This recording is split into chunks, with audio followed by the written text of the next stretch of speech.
Good evening, dear teacher. My name is Alejandro Rosas, and today I'll be presenting my paper, Unit Variant for Speckle Noise Reduction and Enhancing Ultrasound-Based Diagnostics.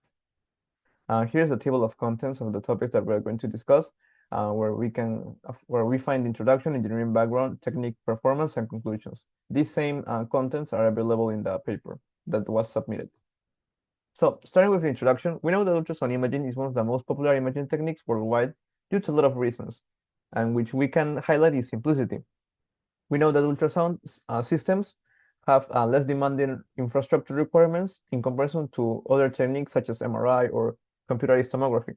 Furthermore, ultrasound is far less expensive than the previous techniques. We know that ultrasound is based on the application of high-frequency sound waves to interact with inner soft tissues to produce an image.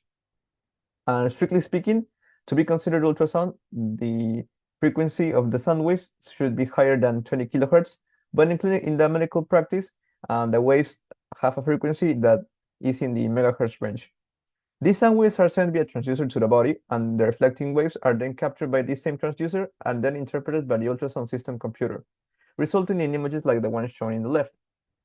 However, even though ultrasound is a really important and widely used technique, it faces many challenges, in which we can find the presence of speckled noise. What is speckled noise? Speckled noise is a type of granular noise that is generated by interference patterns from scattered sound waves reflecting off small tissue structures. We can find an example of speckled noise here. We can find an image without speckled noise and one with speckled noise. And we can clearly see that the image with speckled noise doesn't allow us to see finer details. Currently, there are a lot of techniques that have been implemented to address this issue, such as classical filters such as Quan, Lee, or Frost filters. However, these filters, they also, apart from suppressing speckled noise, they also get rid of fine image details. This is why the unit architecture appears as a promising alternative. Unit architecture is an artificial intelligence CNN model that was designed mainly for image processing. But due to its reliability on image analysis, unit has been used for a wide variety of other applications, including the medical field, such as for image segmentation, and recently for image denoising. The unit model is based on the joint work of two main blocks, which can be found here. In the left, we can find the encoding block, and on the right, the decoding block. The encoder block is made of several sub-blocks, and its main task is to contract the data and extract relevant spatial patterns for posterior reconstruction. And we say that the encoder contracts data because of this reduction in dimensionality. We can see that from 128, we go to 64, then to 32, and so on, until reaching the final layer of the encoder. The important sub-blocks that make up the encoder are a 3x3 convolution, which is the main block that extracts spatial features by convolution, then the Bayes normalization to maintain stability of the model and also accelerate model training, the reactivation that eliminates weak activations by the implementation of the reactivation function, then max pooling, which in essence is a downsampling, which explains why we have this dimensionality reduction, and dropout, which is only activated during model training. Dropout basically, what it does is turning off a percentage of the model neurons, in this case 5%, so the model does not overfit to the data. And now the decoding phase, it does the inverse process, which means that data is now, the downsampled data is now upsampled. The data that is being upsampled has already been cleaned of the noise and other relevant information. Here there are other two important elements that need to be taken into consideration, which are the skip connections, which are these connections that we can find between same levels of encoding and decoding. These skip connections save important spatial features before max pooling in the encoding layers, because when performing max pooling and doing this procedure, submitting the data into these sub-blocks, sometimes some spatial patterns and features can be lost. So to avoid losing these important features, and these are saved from skip connections, which are then concatenated to the result of each decoding block, which contributes in the end to a more reliable reconstruction.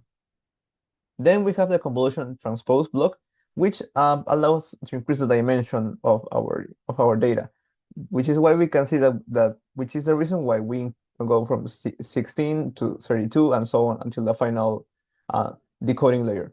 Here we can find some important equations from the unit subblocks. Here we found some encoded equations such as the 3x3 convolution. Here is the weights that I was explaining previously, or this matrix of the weights for the, let's say, the filter that the convolution uses. And the weights of this matrix are determined via model training. The X is the image input, and this B factor is a bias factor, which is adjusted to adjust that, which is modified to adjust a sensibility to the real activation function. Here we can see a graphical representation of the function, which we can see that suppresses weak activations, negative activations, and allows through positive values, which is very important in the context of unit, as these negative values often represent speckle noise and other irrelevant information. Here we can see the max pooling, which is in essence a downsampling. And here we can see the equation that determines the 3x3 convolution transpose that allow us to increase the dimensions of our data. So having this into consideration, what is attention unit? Attention unit is really similar to the classical model architecture, but it adds attention gates to the skip connection pathway. These gates are important as where we can see that these gates are circled in red in the picture, this picture on the left. Unlike traditional unit architecture that simply concatenate the data from the skip connections to the decoder layer, the attention gates selectively filter this information present in the skip connections to increase the performance in the tasks that the model is performing. So in the end, these attention gates, what they are trying to do is to filter the information based on the task. So to discuss the performance of this technique of the unit and the variance of unit in image denoising and other and to aid in ultrasound-based diagnostics, we reviewed 3 papers that compare unit and variance of unit with classical techniques, and also they test the performance of the models in both denoising and also in image segmentation. The first 2 papers have more to do with image denoising.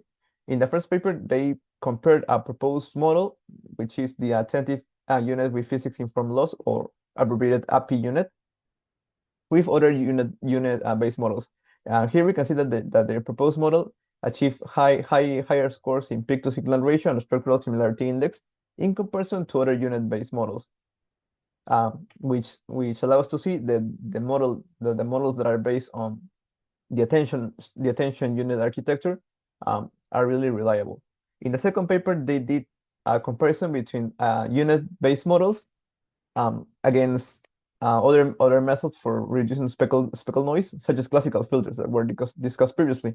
And we can see that the unit models achieve competitive scores in comparison to other techniques, in particular against classical filters.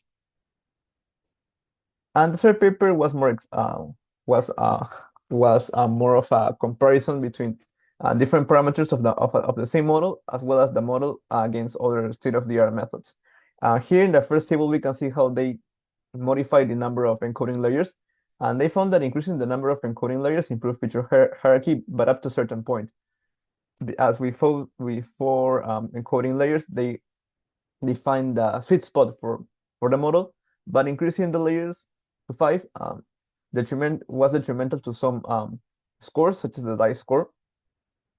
So we can see that we need to have a balance in concerning the amount of encoding layers to achieve better results. And then they did a comparison between their proposed attention unit model against other state-of-the-art methods.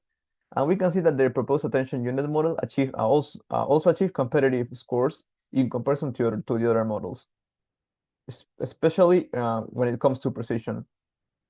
So in conclusion, we can say that the unit remains a strong baseline for speckle noise reduction due to its encoder and decoder structure, and also the skip connections, which allow us to preserve spatial information while attenuating noise at the same time, which is really useful. And we also found that literature consistently shows us that the unit and its variants outperform classical spatial filters, as shown in the previous papers. And also they perform better than many other deep learning architectures.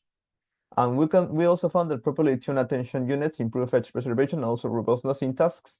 And Also to discuss a little about the limitations, future research should prioritize real clinical scenarios to strengthen the deployment readiness for real-world medical imaging, because the previous papers conducted the research based on images where noise was introduced synthetically.